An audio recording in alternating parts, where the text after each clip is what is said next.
Como ya lo hemos hablado y lo venimos mencionando durante este mes, vamos a estudiar, o ya estamos estudiando en esta oportunidad, en este mes, lo que es el tema de la iglesia. Amén, de la iglesia del Señor. El jueves pasado, ahí está tachado, 6 del 7, estuvimos viendo en cuanto a la noción de la iglesia y estuvimos mirando un poquito de eso. En esta oportunidad vamos a ver 13 del 7, vamos a ver las comparaciones de la iglesia, lo que hay en la palabra del Señor con respecto a eso. Luego también, esto lo estoy mencionando y repasando para los hermanos que no pudieron venir el jueves pasado, noción de la iglesia ya lo vimos, entonces estamos en el 13 del 7, comparaciones de la iglesia. El jueves que viene veremos la disciplina en la iglesia y el 27 del 7 veremos la santidad en la iglesia del Señor. Amén. Como decía, queridos hermanos, para esa palabra iglesia, viene de esa palabra eclesía o eclesia. Eclesia es una palabra griega y es importante, hermanos, como mencionábamos, que para entender lo que es la iglesia es importante comprender el significado de esa palabra eclesía. De esa manera es que vamos a poder entender y comprender correctamente lo que es una iglesia o lo que es la iglesia. Esto lo estuvimos viendo, hermanos, el jueves pasado. Y para ustedes que no pudieron venir, estuvimos viendo de esto, conociendo o teniendo noción de lo que es eso de iglesia, eclesía. Y recordábamos en resumen esto, la palabra iglesia es igual que eclesía y son personas que son llamados fuera o salidos de. Ese es el significado de eclesía, la palabra griega. Y esto, hermano, es lo que nos ayuda a entender lo que es la iglesia y cómo debemos llamar las cosas por su nombre. Aquí donde estamos reunidos ahora, ¿qué es lo que es esto, hermanos? Es el templo. Muy bien. Y la persona que está al otro lado, atrás o adelante es la iglesia. Muy bien. Porque son personas que han sido llamados fuera o salidos de. Hace referencia a que llamados fuera del mundo, han sido sacados del mundo para ser parte de la iglesia del Señor. O han sido salidos del mundo para ser metidos en la iglesia del Señor. Por eso es que nos referimos, o mejor dicho, la palabra eclesia, ¿verdad?, tiene que ver con personas, no con el templo. Así que eso es importante que lo podamos entender, que lo podamos y que podamos decir las cosas como son, ¿verdad? Es un resumen de lo que vimos la vez pasada con respecto a esto para tener conocimiento un poquito más de lo que es iglesia. Pero en esta oportunidad, como dijimos, vamos a ver conceptos de la iglesia en el Nuevo Testamento. ¿Qué es esto de conceptos de la iglesia en el Nuevo Testamento? En el Nuevo Testamento encontramos varias comparaciones de la iglesia. Se hacen comparaciones entre la iglesia y cosas que cada ser humano conoce. Eso se hace para ayudarnos a entender la enseñanza del Nuevo Testamento sobre la iglesia. ¿Sí? Y es eso lo que vamos a estar viendo. Por lo menos vamos a ver algunas de las comparaciones. Entonces de eso se trata, de acontecimientos o de cosas que vamos a ir, que ya conocemos nosotros, para que podamos entender muchas situaciones de la iglesia. Por ejemplo, mire, vamos a ver 4 conceptos, o vamos a mencionar 4 conceptos. Uno de los conceptos es que la iglesia es como un cuerpo, ¿verdad? Como un cuerpo. La iglesia, o sea, todos nosotros, la iglesia del Señor, o a nivel universal, todos los creyentes como un cuerpo. Otro de los conceptos que encontramos en la palabra del Señor es la iglesia como un templo, como un templo. Otro de los conceptos que habla la palabra del Señor es en cuanto a la novia o la esposa de Cristo. Es otro concepto para que podamos entender esto de la iglesia del Señor. Y es tan bonito, cada uno de ellos es tan hermoso que nos ayuda a entender. Y después se habla también de la iglesia como un huerto, como un huerto. Porque mire, cuando en la palabra del Señor se habla de la iglesia como un cuerpo, esto nos enseña en cuanto a las funciones. Somos el cuerpo de Cristo y cumplimos cada uno diferentes funciones, ¿verdad? La mano que yo tengo o que tenemos, ¿verdad?, no tiene la misma función que el pie. La mano la usamos para una cosa y el pie lo usamos para otro, pero es parte del cuerpo, ¿verdad? La oreja no es lo mismo que la boca, pero es parte del cuerpo. Y esto nos ayuda a entender, y no cumplen diferentes funciones, y bueno, y así cada una de las partes del cuerpo, que nos ayuda a entender de que cada uno tiene su función.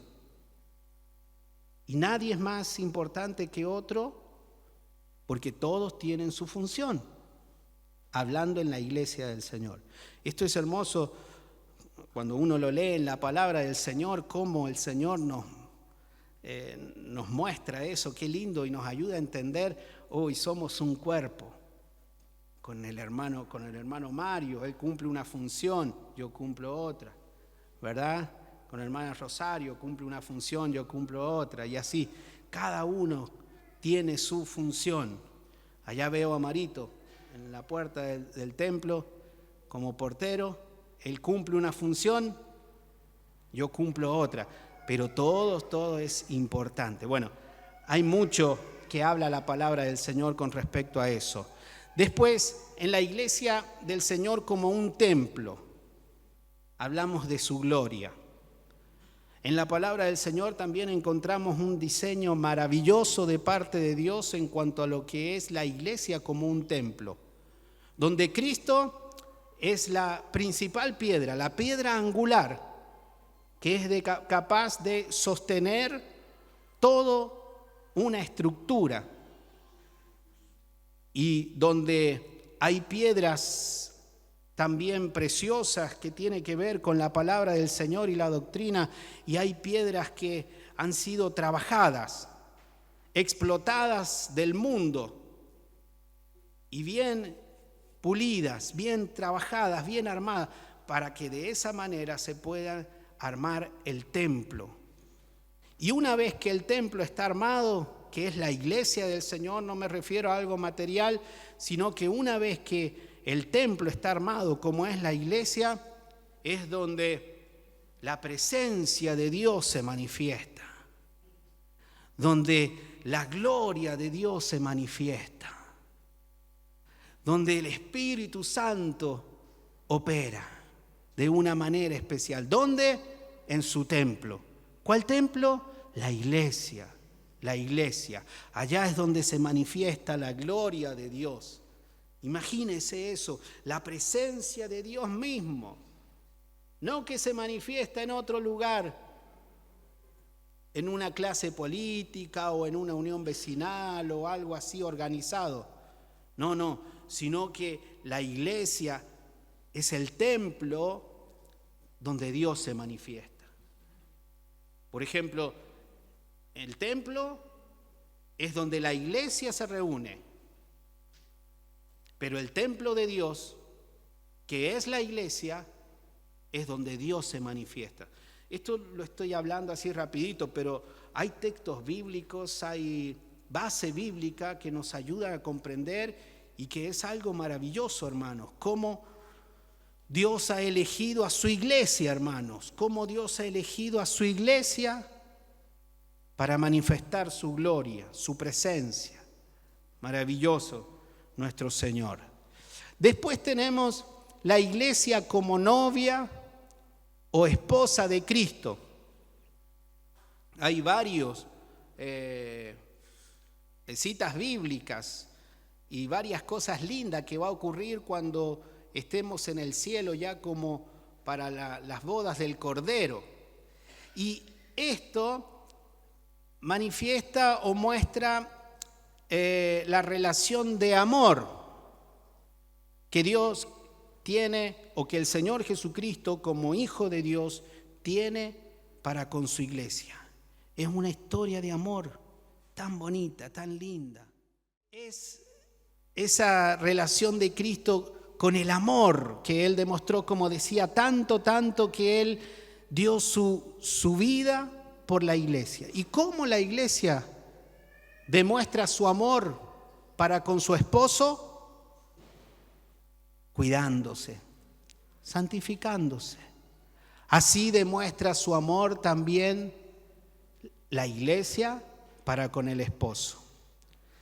Sería hermoso en algún momento tratar cada uno de esos así tan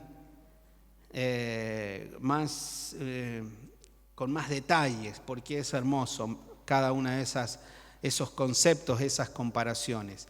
Y después encontramos otro concepto, otra comparación, que es de la iglesia como un huerto, Y eso nos demuestra o nos hace entender de que como iglesia debemos dar frutos y debemos tener frutos como iglesia. Cada uno de estos conceptos, queridos hermanos, somos partes. Cada uno de estos conceptos somos parte y que podemos cumplir con las diferentes de las diferentes maneras como iglesia del Señor, ya sea en la función en el cuerpo de Cristo, ya sea siendo parte del templo de Dios, de la casa de Dios para que Él se manifieste, siendo parte del amor entre Cristo y su amada esposa que es la iglesia, o también llevando frutos en la iglesia como un huerto. Esto, cada uno de nosotros podemos ser parte, hermanos. Cada uno de nosotros podemos ver de esta forma la iglesia del Señor. Si entendemos estos conceptos, hermanos, va a ser más fácil para que como iglesia nosotros podamos movernos en las cosas del Señor, en la iglesia del Señor. El apóstol Pablo tenía una preocupación y para que Timoteo él pudiera entender y comprender acerca de la iglesia. Él le decía: Timoteo, si yo tardo en demorar, si me demoro en llegar, quiero que tú sepas cómo debes conducirte en la casa de Dios, que es la iglesia, columna y baluarte de la verdad. Timoteo, tienes que conocer cómo te tienes que mover. Y por supuesto nosotros también lo tenemos que conocer. Por eso es importante que podamos comprender cada uno de esos. En esta noche, hermanos, vamos a profundizar un poquito más sobre este último, la iglesia como un huerto. Y es eso lo que vamos a ver ahora, la iglesia como un huerto.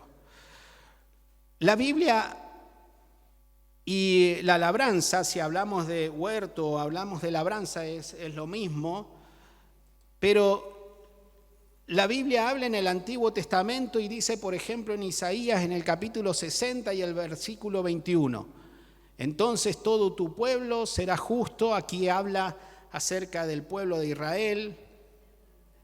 Entonces todo tu pueblo será justo y poseerá la tierra para siempre. Serán el retoño plantado por mí mismo, la obra maestra que me glorificará. Esa era la profecía de el profeta Isaías para con el pueblo del Señor, con el pueblo de Israel. Serán el retoño plantado por mí mismo, la obra maestra que me glorificará. Sabemos que el pueblo de Israel es un tipo o una sombra de lo que iba a venir más adelante con respecto a la iglesia del Señor. Por ejemplo, el pueblo de Israel fue elegido de entre todas las naciones. Dios eligió el pueblo de Israel y su linaje, por ejemplo, para que naciera el Mesías. Pero en el pueblo de Israel, donde el Señor se iba a manifestar, Dios se iba a manifestar de una manera tremenda, poderosa, y cómo los iba a cuidar, cómo los iba a proteger, cómo los iba a guardar de los enemigos, cómo los iba a guardar del faraón, cómo los iba a proteger cuando faltaba el alimento. Él les hacía caer el maná del cielo. ¿Recuerdan eso? Cómo Dios les alimentaba. Cuando se quejaban, porque no tenemos carne, queremos comer carne. Dios les proveyó de una manera milagrosa cuando las codornices caían del cielo y proveía. Jamás, aunque el pueblo se quejara, jamás Dios descuidó al pueblo de Israel. Jamás le soltó la mano, como se dice, el 100%, aunque eran duros en el pueblo de Israel. Sin embargo, esa profecía, serán el retoño plantado por mí mismo, decía el Señor, la obra maestra que me glorificará. Y como decía, en el Nuevo Testamento, el pueblo de Israel era la sombra de lo que iba a venir más adelante, que era la iglesia. Si nosotros vemos en 1 Corintios 3, capítulo número 3, versículo número 9, dice, el apóstol Pablo le dice a la iglesia de Corinto así, mire, porque nosotros somos colaboradores de Dios y vosotros, ¿qué dice? Sois labranza de Dios, edificio de Dios. Aquí aparece la palabra, le está diciendo el apóstol Pablo, inspirado por el Espíritu Santo, vosotros sois labranza de Dios. Labranza. Es algo precioso, que es eso lo que vamos a ver. De la misma manera que le fue profetizado para el pueblo de Israel, diciendo, el pueblo es mío, de la misma manera habla de la iglesia, vosotros sois labranza, no de cualquiera, sino de Dios. Somos de Dios, hermanos. La iglesia es de Dios. La iglesia es de Dios. Somos la labranza de Dios. La iglesia como labranza de Dios. Qué maravilloso es saber eso, queridos hermanos. La labranza es un terreno comprado. La labranza es un terreno comprado. Cristo ha comprado a la iglesia con su sangre. Nosotros somos labranza. El Señor hace en una enseñanza que Él da en Mateo capítulo número 13 y el versículo número 44, dice, además el reino de los cielos es semejante a un tesoro escondido en un campo, el cual un hombre halla y lo esconde de nuevo, y gozoso por ello va y vende todo lo que tiene y compra aquel campo. Se habla también de la compra de aquel campo. Así Cristo fue que compró nuestras vidas también. Cuando nosotros estábamos débiles, dice Romanos 5:6, porque Cristo, cuando aún éramos débiles, a su tiempo murió por los impíos. O sea, nosotros éramos los impíos, nosotros éramos débiles, pero sin embargo el Señor vino para comprar nuestras vidas. Cristo murió por nosotros mientras éramos pecadores. Nosotros pecábamos y pescábamos desenfrenadamente tal vez, andando en nuestras propias concupiscencias, en nuestros propios pensamientos cerrados, pero sin embargo no sabíamos que Cristo había venido a morir por nosotros. Y Cristo pagó un precio por nosotros. Que nosotros estemos reunidos como iglesia acá no es por mérito nuestro. Que nosotros estemos congregados como iglesia y que seamos el cuerpo de Cristo, que seamos el templo, la casa de Dios, que seamos la novia, la esposa de Cristo, o que nosotros seamos el huerto, ese terreno comprado. No es por nuestros méritos, no. Cristo pagó un precio muy alto por nosotros. Cristo pagó un precio tan alto por nosotros que no fue con todo el dinero del mundo que se podría haber juntado, no. Ni con el diamante más caro de este mundo, ni con la riqueza más caras de este mundo, no. Había una sola manera de comprar ese campo. Había una sola forma de comprar ese terreno desordenado, y era con su propia vida, con su propia sangre, porque nosotros, hermanos, éramos un terreno que estaba desordenado. Nosotros éramos un terreno desordenado, pero el Señor nos compró y nos ordenó. Nosotros, hablando de la iglesia como un huerto, nosotros éramos como esos baldíos. Ve esos baldíos que están llenos de basura. Esos baldíos que están llenos de espinos. Esos baldíos que muchas veces son hasta peligrosos. Son baldíos desordenados. Así éramos nosotros, así estábamos nosotros. Terrenos desordenados que estaban llenos de basura, llenos de mugre. ¿Ha visto esos terrenos que existen por ahí así? Así estábamos nosotros espiritualmente, hablando de la iglesia como labranza. Pero en esa manera nos encontrábamos nosotros, de esa forma. Pero Cristo pagó un precio muy alto por nosotros. Cristo pagó un precio muy alto por ti, mi hermano, mi hermana. Para que seas parte de la iglesia del Señor. Para que seas parte de la iglesia que Él compró con su sangre preciosa. Él nos compró, Él pagó el precio con su propia sangre, con su propia vida. Y cuando Él nos compró con su sangre preciosa, hermanos, pasamos a ser un terreno limpio. Ese terreno que estaba desordenado dejó de ser desordenado. Dejó de estar sucio. Dejó de estar con basura, con espinos. Dejó de ser inseguro.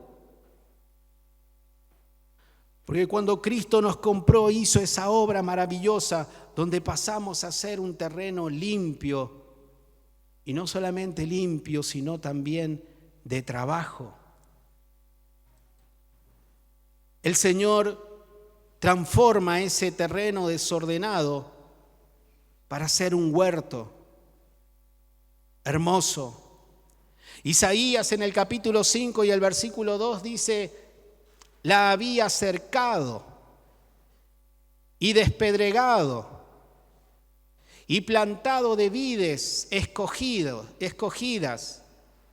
Había edificado en medio de ella una torre y hecho también en ella un lagar. Y esperaba que diese uvas, y dio uvas silvestres. Aquí la palabra del Señor no está hablando de un terreno desordenado, sino de todo lo contrario. Un terreno prolijo, ordenado, donde había plantaciones, donde había un lagar, dice también. Había cambiado absolutamente todo, como lo hizo en nosotros, hermanos. Cambió absolutamente todo. Todos los que hemos encontrado al Señor, el 99,9%, tal vez por ahí hay el 0,1% que no lo siente, pero los que sentimos cómo fue ese día maravilloso que el Señor llegó a nuestras vidas. Porque nosotros, o por lo menos yo era así, hermanos. Era un terreno desordenado. Era un terreno con muchos problemas. Pero cuando Cristo llegó a mi vida, entendí que Él cambió un montón de cosas en mi corazón. Cambió un montón de cosas en mi vida. Porque Él fue transformando, cambiando en mi vida. Y comenzó a hacer un montón de cosas. Estoy seguro que en ustedes también, hermanos. Él cambió nuestras vidas de una manera muy linda. Porque el Señor transforma todo lo malo. Lo transforma en algo bueno. Todo lo feo, el Señor es capaz de transformarlo en una vida, en algo maravilloso. Y es eso lo que había pasado en el profeta Isaías, en el capítulo 5 y el versículo 2, como lo dice. Y para que ocurra eso en la vida, para que ocurra eso en una persona, dice que hace falta energía y fuerza. Dice que hace falta energía y fuerza para poder hacer ese cambio. ¿Y quién hace ese cambio? Aparte del Señor, por supuesto, lo hace en el Evangelio. En el Evangelio existe ese poder para cambiar a las personas. Romanos 1:16 dice: porque no me avergüenzo del Evangelio, porque es poder de Dios para salvación a todo aquel que cree, al judío primeramente y también al griego. El Evangelio es poder de Dios, hermanos, porque el Evangelio nos dice la verdad. Ese evangelio que el Señor Jesucristo predicó.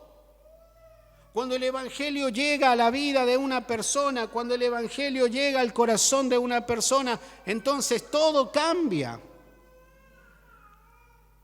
Porque nos damos cuenta de todas estas cosas, Nos damos cuenta de que éramos pecadores y que necesitamos el perdón de Dios. Sabemos y nos damos cuenta, el Evangelio nos dice que debemos arrepentirnos de nuestros pecados y de recibirle a Él como Señor y Salvador para alcanzar la salvación. El Evangelio nos dice de que somos lavados por la sangre que Jesús derramó en la cruz del Calvario.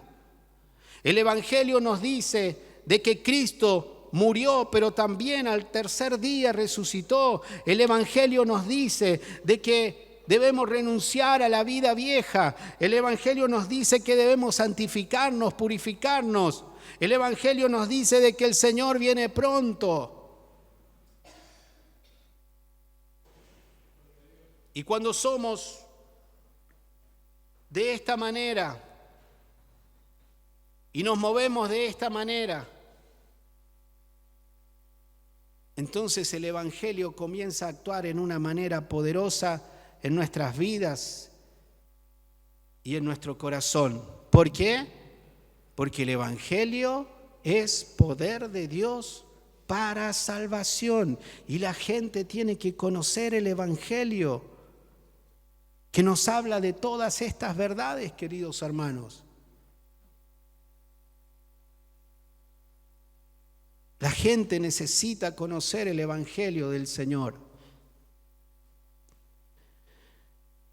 Después de que se produce todo ese cambio en nuestras vidas, en nuestro corazón, queridos hermanos,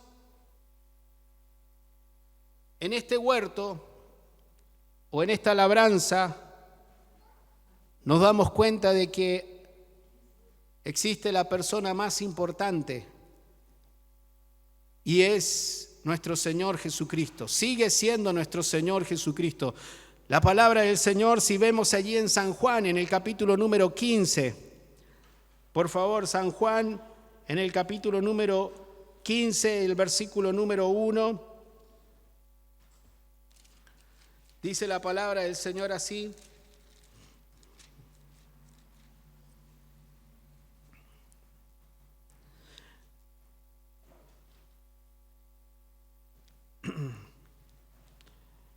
dice muchas verdades o muchas cosas muy interesantes. El capítulo 15 de San Juan. Dice la palabra del Señor: yo soy la vid verdadera y mi Padre es el labrador. Todo pámpano que en mí no lleva fruto, lo quitará. Y todo aquel que lleva fruto, lo limpiará, para que lleve más frutos. Ya vosotros estáis limpios por la palabra que os he hablado. Permaneced en mí y yo en vosotros. Como el pámpano no puede llevar frutos por sí mismo, si no permanece en la vid, así tampoco vosotros, si no permanecéis en mí. Yo soy la vid, vosotros los pámpanos. El que permanece en mí y yo en él, este lleva mucho fruto, porque separado de mí, nada podéis hacer. El que en mí no permanece, será echado fuera como pámpano y se secará. Y los recogen y los echan en el fuego y arden. Si permanecéis en mí y mis palabras permanecen en vosotros, pedid todo lo que queréis y os será hecho. En esto es glorificado mi Padre, en que llevéis mucho fruto y seáis así mis discípulos. Como el Padre me ha amado, así también yo os he amado. Permaneced en mi amor. Si guardareis mis mandamientos, permaneced en mi amor, así como he guardado los mandamientos de mi Padre y permanezco en su amor. Estas cosas os he hablado para que en mi gozo esté en vosotros y vuestro gozo sea cumplido. Este es mi mandamiento, que os améis unos a otros como yo os he amado. Amén. Y sigue allí la palabra del Señor. Se trata de que en el huerto, queridos hermanos, podamos permanecer unidos al Señor. Porque se trata de poder llevar frutos. Decíamos que la iglesia como labranza o como huerto, se trata de que la iglesia pueda llevar frutos. Pueda llevar frutos. Y se puedan ver frutos. Y el Señor nos dice aquí en su palabra, yo soy la vid, vosotros sois los pámpanos, pero es necesario que los pámpanos puedan estar sujetos a la vid para poder llevar frutos. Y si como iglesia del Señor queremos llevar frutos, es necesario que podamos permanecer a la vid. Si queremos llevar frutos, es necesario como iglesia podamos permanecer pegados en la vid. La vid es todo ese tronco, digamos, que está allí. Los pámpanos son las ramitas que sostienen los frutos. La iglesia del Señor, ¿qué fruto estamos mostrando? ¿Qué fruto es los que se están viendo? Aquellas personas que no conocen del Señor, ¿qué frutos son los que ven en nosotros? Si queremos que hayan buenos frutos y si queremos mostrar buenos frutos, dice el Señor Jesucristo que debemos permanecer en Él. Muchas veces hay personas que quieren ser cristianos solitarios y quieren ir a hacer obras en nombre del Señor y quieren ir a hacer obras en nombre de Dios. Y uno pregunta y dice, ¿y a qué iglesia se congrega? No, yo no me congrego en ninguna iglesia. Pero yo voy y hago la obra de Dios. Es a Dios a quien me debo. Pero la palabra del Señor dice totalmente lo contrario, que yo soy la vid, vosotros son los pámpanos, y que es necesario de que podamos permanecer. Permaneced en mí, dijo el Señor. Permaneced en mí. No podemos ir a hacer, nadie puede ir a hacer una obra de evangelismo solo, ni sola. Es necesario de que pueda estar plantado en una iglesia. Es necesario de que pueda vivir y tener comunión con una iglesia local. Porque la iglesia del Señor tiene esa comunión con la vid verdadera, que es el Señor Jesucristo. Él lo dijo, yo soy la vid y mi Padre es el labrador. La iglesia debe permanecer en el Señor Jesucristo y cada uno individualmente debe permanecer en el Señor Jesucristo y debe tener comunión con el resto de los pámpanos. Debe tener comunión los unos con los otros, debe existir esa comunión, porque si no existe esa comunión es peligrosa. Hemos leído la palabra del Señor en eso. El que en mí no permanece será echado como pámpano. ¿Y qué pasará? Dice el versículo 6. Y se secará. ¿Y qué pasa después? Y lo recogen y los echan en el fuego y arden.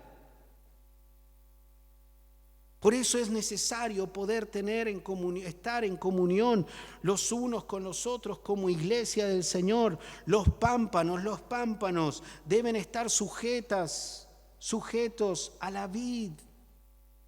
Pero para estar sujetos a la vid deben estar juntos, en comunión.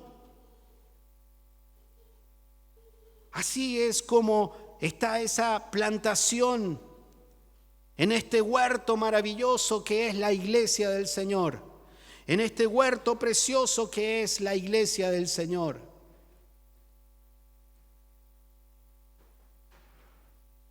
Otro de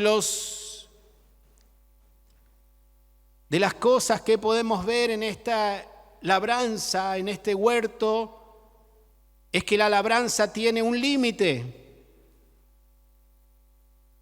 O sea, tiene un cerco. Recuerde que ya hemos sido ordenados, recuerde que ya hemos sido comprados y ahora está más prolijo el asunto. Tiene un cerco, tiene un límite. ¿Qué quiere decir eso? Hay un límite bien definido entre la iglesia y el mundo. Y ambos deben experimentar eso, tanto la iglesia como el mundo. Nosotros, la iglesia, el huerto, tiene que saber de que somos diferentes al mundo. Y el mundo tiene que saber que la iglesia es diferente, somos distintos.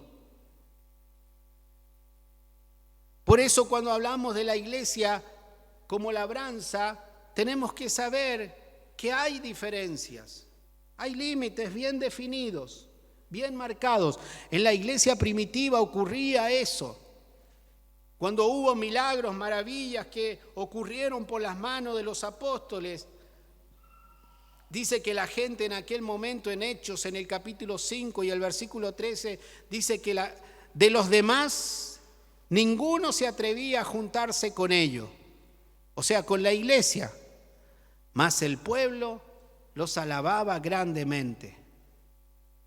Había una diferencia. Había algo que era distinto, hermanos. Y qué lindo cuando se nota esa diferencia.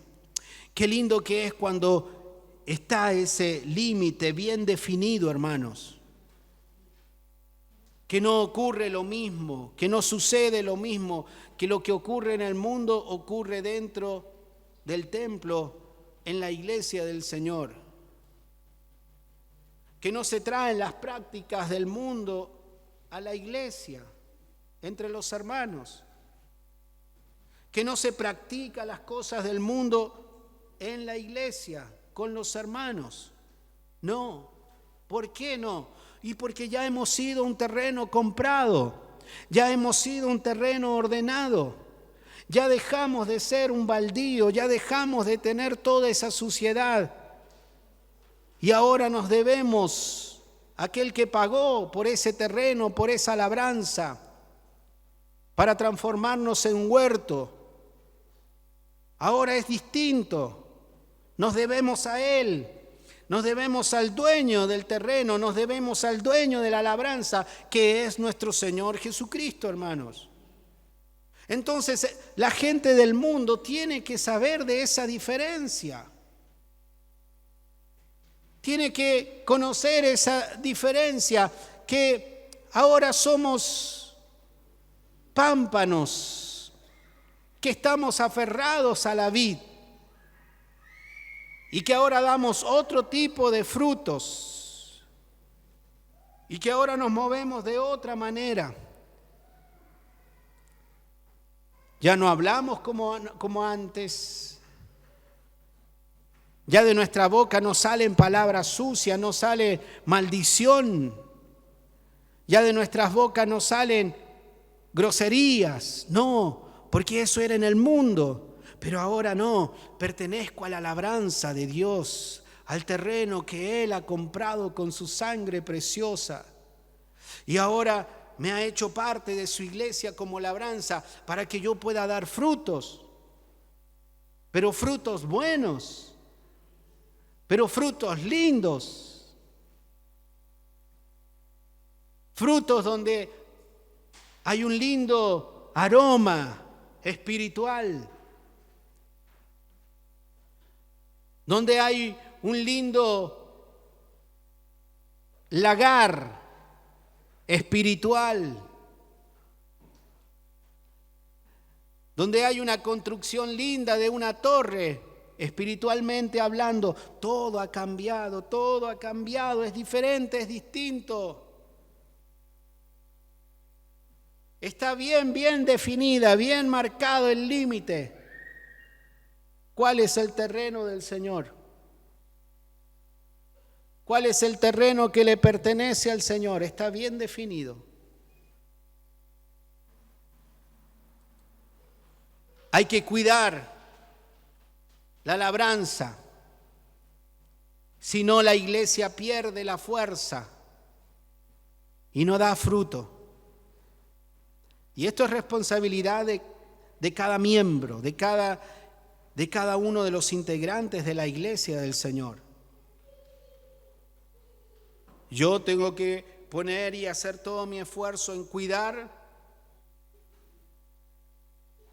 que la iglesia no sea afectada con cosas del mundo. Yo me tengo que cuidar y cuidar la iglesia para que no entren cosas raras, cosas feas. Yo lo tengo que hacer. Y así cada uno individualmente. Cada uno individualmente. Aunque no nos veamos todo el tiempo, pero el dueño de la labranza nos ve todo el tiempo. Entonces, donde nos movamos en el trabajo, en el colegio, en el vecindario, donde nos movamos si vamos a hacer un trámite, lo que vamos a hacer, podamos comportarnos y podamos hacer las cosas correctamente. ¿Por qué? Porque la gente que no conoce a Cristo tiene que ver frutos en nosotros. Tiene que haber frutos en nuestras vidas. Tiene que haber frutos en nuestro corazón, queridos hermanos. Por eso hay que cuidar la labranza. Si no, la iglesia pierde la fuerza y no da fruta. Dios espera ver la iglesia en orden y bien cuidada. Por ello, cada uno debe, ¿qué cosa, hermanos? Orar. Cada uno, ¿qué cosa debe hacer? Santificarse. Cada uno, ¿qué debe hacer? Recibir doctrina.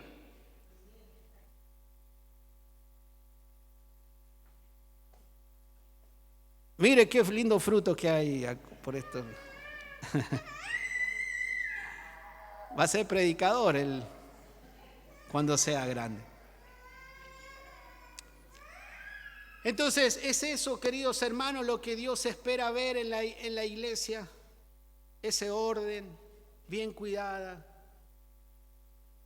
Y cada uno debe aportar eso, oración, santificarse y recibir esa buena doctrina. Dice Cantar de los Cantares en el capítulo número 1, el versículo 6, dice: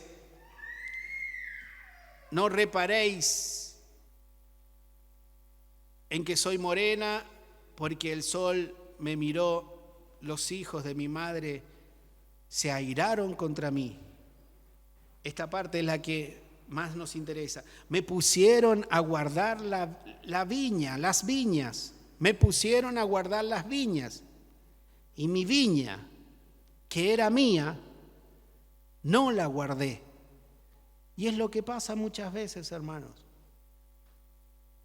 Muchas veces queremos cuidar todo lo demás, al demás, queremos corregir al demás, queremos que los demás hagan así, así, así. Pero muchas veces la viña que es nuestra, no la cuidamos. Muchas veces vemos los errores en los demás, las faltas en los demás. Uy, cómo se mueve, que mirá lo que hizo, mirá.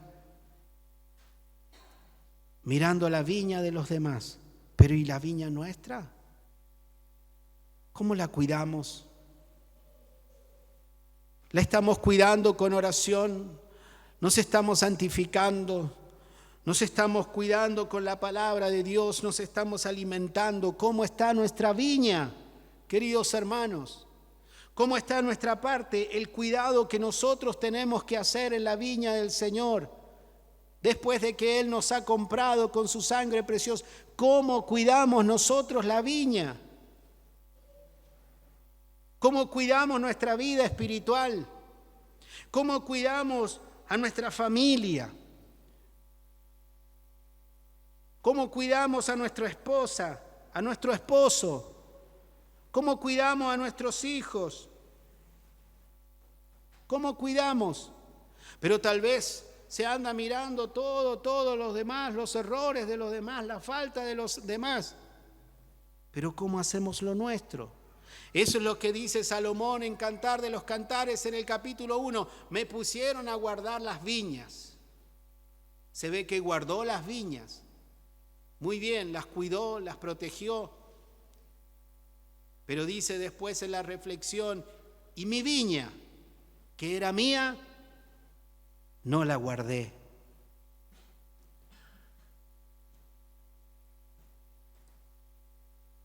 Cuando el muro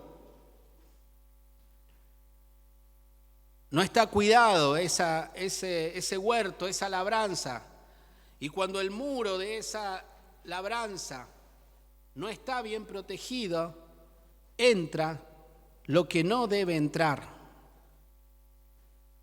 Y el Cantar de los Cantares en el capítulo 2, versículo 15 dice, cazadnos las zorras pequeñas que echan a perder las viñas, porque nuestras viñas están en Cirene. Hay zorras pequeñas que se meten en la viña del Señor. Hay zorras pequeñas que se meten en el terreno que el Señor ha comprado muchas veces, entre la iglesia. Son zorras pequeñas. Tal vez no nos damos cuenta, pero si el muro se ha descuidado, si el terreno se ha descuidado, si el terreno no se ha protegido como se tiene que proteger, esas zorras pequeñas echan a perder las viñas, dice. Y son las pequeñas cosas las que muchas veces echan a perder a los cristianos. No son las grandes cosas, son las pequeñas cosas las que muchas veces se meten.